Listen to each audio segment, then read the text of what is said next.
Hello, beautiful blessed ones. Christine Riedel here, founder of christineriedel.ca and soon to be launched, GaiaMysteries.com.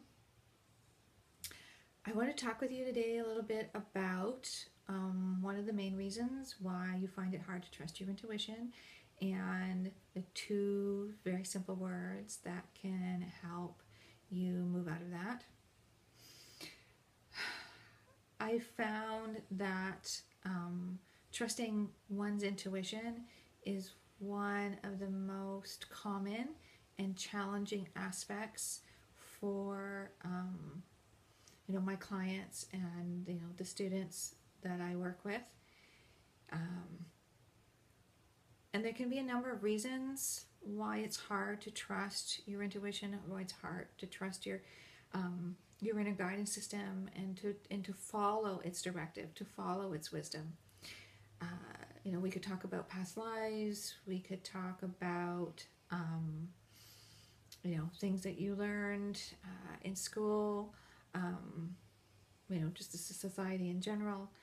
But the main common reason that people find it hard to trust their intuition and to follow through, to feel comfortable and confident in following through on the messages that they received, and just feeling confident in the fact that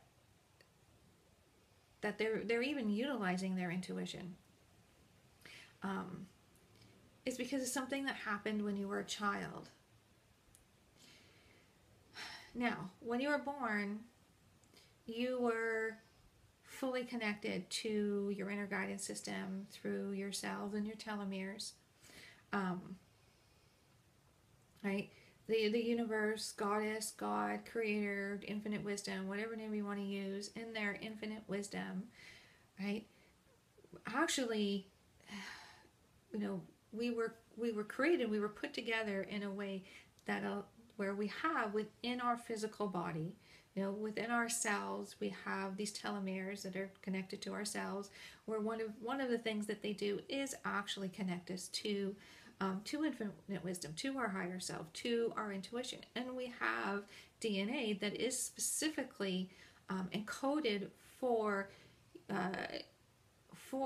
intuitive skills and abilities.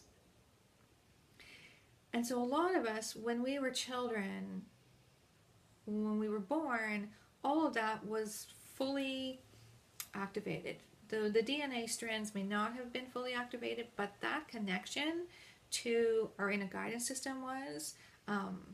When we were really little, when we were babies and 1, 2 years old, our ego was performing the function that an ego is supposed to perform, which is to allow us to have an understanding of ourselves as being separate, and from that separateness to be able to make judgment calls about what will and will not keep us safe, right? And when you take a naturally healthy occurring ego and a naturally healthy connection to your inner guidance system, right, through your intuition, through your ability to be connected to your higher self, right?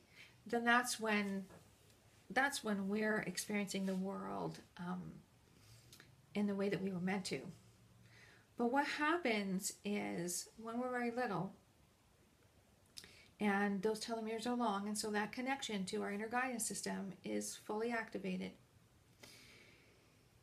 we are in the moment, and we allow ourselves to be in the moment and to follow the call of the moment, to follow the call of our inner guidance system, and through that to be engaged in the dance of life and in the magic and wonder and awe of the miracle of life, especially when it comes to the natural world, which is one of the reasons why small children, could stare for hours at a puddle, right? can go on and on about the magical qualities of a stone, because they're fully connected to that. They get it, they understand it.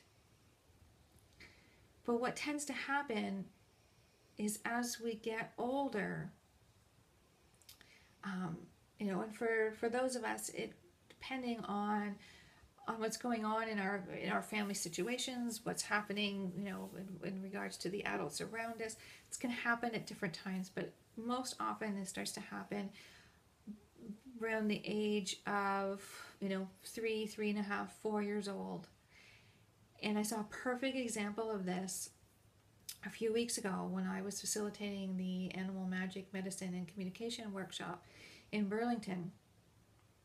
And on the second day of that workshop, one of the lovely participants and myself arrived early, and so we went down to the Burlington waterfront, and we were walking along the pier in the harbor there.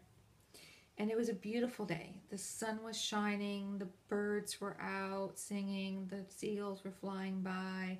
There was just a light breeze in the air.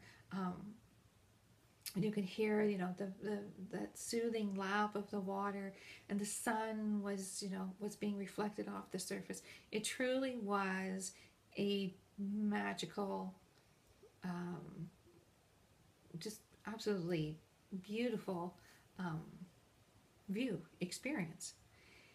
And as we were walking back to the car, we passed this young mom who was in her 20s, and she had, he was 3 or 3.5, and then she had 3.5-year-old boy, and then she had a 1-year-old daughter that she was carrying in her arms. And it was evident, that they were sort of on a timetable. She was heading somewhere. And the little boy was following his inner guidance system and felt that intuitive call to go down to the water. And so he ran over to the edge of the pier, and he's looking over, and he just lights up. And he just says, Mommy, the water's sparkling. Look at the water, it's sparkling. And his mom's response was, yeah, okay, let's go. And again, he's following that call. And he's like, but Mommy, it's sparkling. The water is sparkling. And her response was, okay, let's go. I've had enough. We've got to get going. And you could see the confusion on his face and the disappointment, as a part of him understood that his mom didn't get it, while another part of him started to take that experience and put it together as evidence that his mom was right, and that this wasn't magical, and this wasn't worthwhile, and it wasn't important, and that there were more important things to do, and that what needed to be done was to ignore it. And with that sort of disappointment and confusion, he, left the water and, joined his mom again, and off they went. And I sent off a little prayer, asking for his, his higher self and his guides and angels and power animals to please do what they could to assist him, and never losing that, no matter who or what was around him, because that is the magic of life. And so that's what happens. That's what happened to me. That's what happened to, each one of you, is that when you were little, there was a point, or a number of points, where when you were following your intuition and you were relaying that to the world around you in that space of wonder and joy and magic and awe and certainty, an adult around you, or maybe it was an older child around you, repeatedly told you, either directly with words or in how they responded to you, that that wasn't important, They may even have told you that it wasn't right, that it didn't exist, that you were being silly, that it was inconvenient. You may even have been punished for it. And so as a result, you disconnected. You subconsciously set up an alarm system and a set of beliefs that listening to your intuition was not advantageous, and that it wasn't reliable, and that it wasn't appropriate. And so now that you're older and you're at whatever stage you are in, stage of life that you are in, as you're coming back into reconnecting to your intuition, to your inner guidance system, those alarm bells are still going off. Those alarm bells that are telling you that you can't trust your intuition. And it's not because you can't trust your intuition, because your intuition is always correct. But it's bringing you back to those moments when you were a child, when you did trust and listen to your intuition. And you were ignored, or you were rejected, or you were punished. You were told it was wrong. And so that's why you have trouble. And so hopefully understanding that will allow you to move beyond it. And one of the ways to move beyond it is that when you're feeling that when you're connecting to your intuition, or you're receiving information, from your intuition, and that part of you that doesn't feel confident in your ability to be intuitive, or doesn't really trust what you're getting, well, what if I'm not really getting that?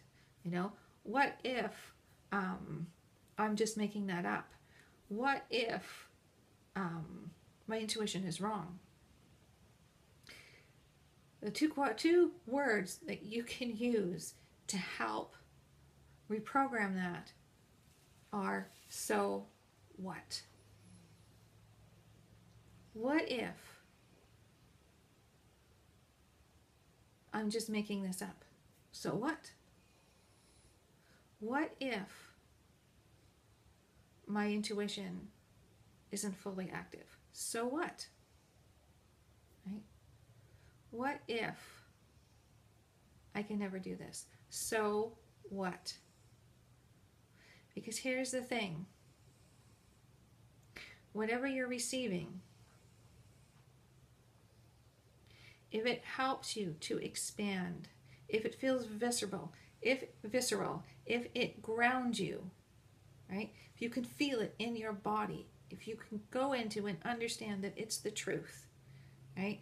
If whether you're connecting to and talking to an animal or a tree or an angel or even your higher self, right? If I connect to my higher self and I hear, I receive, this information, but what if that's not really coming from my higher self? So what? Does that information feel expansive for you? Does it feel like a truth for you? Does it bring you peace? Does it bring you relief? Right? Following your inner guidance system and your higher self may not always be comfortable, but it will always bring you peace. It will always bring you relief. It will always bring you expansion. It will always bring you growth. It always brings you opportunities and gifts. So what? Try it or play with it, and I'd love to know how it works for you. Have a great day.